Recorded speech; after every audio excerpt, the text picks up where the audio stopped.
All right, Metal Monday. We're all the way into November. We're almost to Thanksgiving, through the election.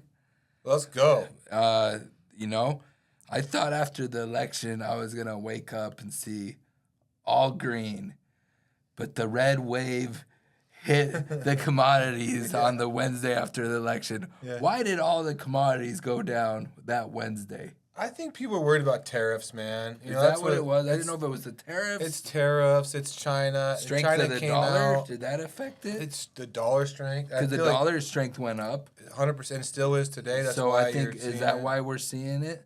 100%. That's what I thought. I didn't know if there was a ton of data from China coming through. Well, towards the end of last week, China came out and discussed some of their stimulus plan. It was less than desired by some people, so that kind of took some wind out of the sails. You know, if you watch the market, Wednesday commodities got killed, especially copper was off like 23 something cents. And then the next day, Thursday, it was up 20 cents. Yeah, it came back. And then it fell back off towards the end of the week. But I think, and that was because of China. Down 7 today. Yeah, but I think a lot of that's tariffs driven, or at least tariff talk driven. I mean, I posted something on TikTok the other day, and somebody said,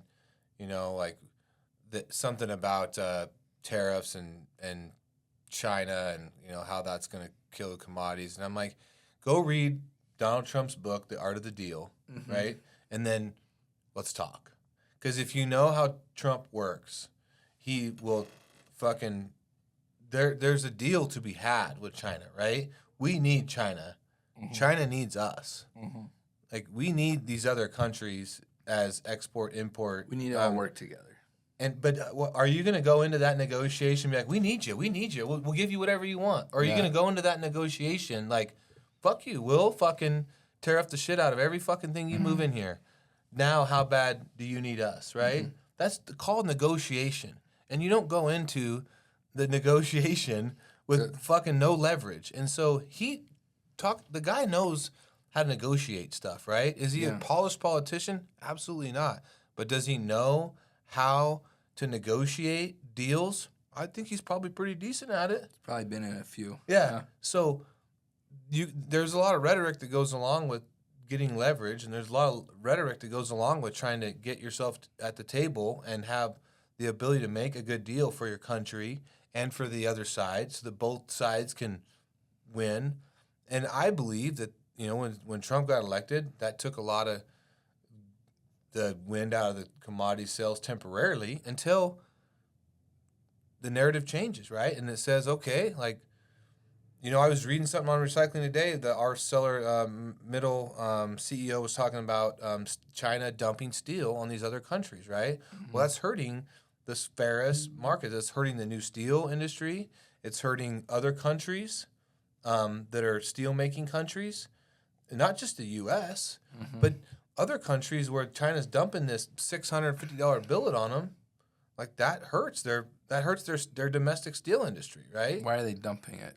Because that's how they stimulate their economy. Okay. They buy scrap, they melt scrap, they make new steel, and instead of just handing people $500 a month to sit on their ass, they make them go to work. That's how they handle their welfare system. That's their welfare system. Okay. You take your ass to work, and so we're going to dump this cheap material on other countries, and we're going to hurt your industry. But that's how we keep our people working. Okay. That's how we keep our GDP up. Right? So, like, if you're on the U.S. side and you're a new steel mill, right? And we've got a lot of capacity coming here, like, there's something that's going to have to be done, just like there was in 2015 when Trump got elected and he took the presidency in 2016. Something had to be done. And who was one of the biggest proponents of Trump winning? Nucor, right? Like, who was one of the big, the old CEO of Nucor was one of Trump's biggest backers. Okay. Because they promoted they promoted the steel mill, because Trump's whole, discussion is bringing manufacturing, steel making, copper smelting, all that stuff to back to the United States, right? Well, that is counterproductive to what some people feel on the scrap side. But if you ever listen to Chad Ellerbrock and myself discuss steel mill, he goes, Brett, And Chad Ellerbach's been a broker. He's a buyer for a steel mill, right? He's a pretty intelligent guy, and he's said it 100 times. And even though I chastise him and we go back and forth, he said if the steel mills are making money, then the scrap guy's usually making money, right?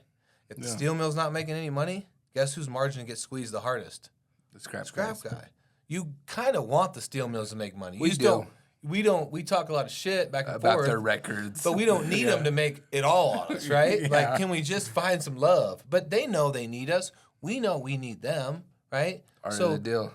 It's the art of the deal, right? Like, it goes back to square one. So, yeah, I feel like commodities are definitely going to feel some of that pain out the gate. Natural ebb and flows happening. So the proof will be in the pudding. Like, come January, we already know, when we talk about steel mills out there, we're going into November. We're going into December. The November deals are probably already cut, for the most part. Mm-hmm.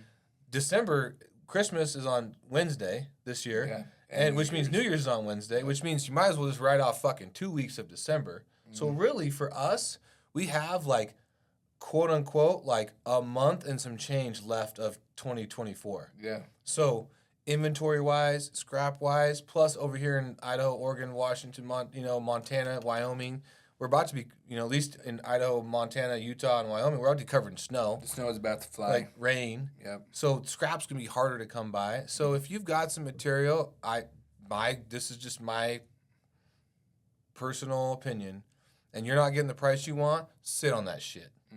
Because it's going to be worth more money. Now, if you're a manufacturing company and your business isn't the scrap business, you got to move it, right? Like, you got to get it out of your way. You can't jeopardize the production.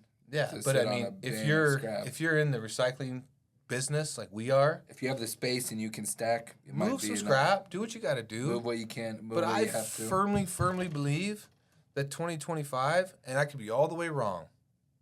2025 is going to be a lot better of a year for our industry than 2024 was and 2023 was. Mm-hmm. Only because I feel like we've seen this play out before. I mean, they're going to protect the domestic steel mills. They're going to protect the domestic supply. They're going to figure out how to do that. Does that hurt the export guy? Yeah, a little bit. Mm-hmm.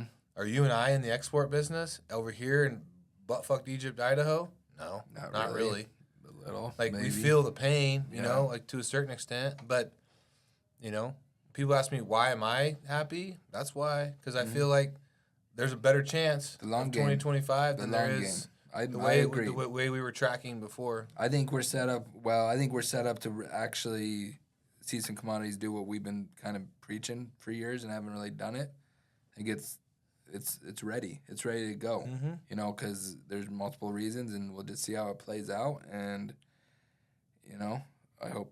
I know the negotiations will go well. The negotiations are about to be on, right? And there's going to be a lot of craziness between now and then. So run your business, be smart, do what you got to do. But just know that if history repeats itself, there's better days coming. Yep. Thank you, everybody. Have a great day.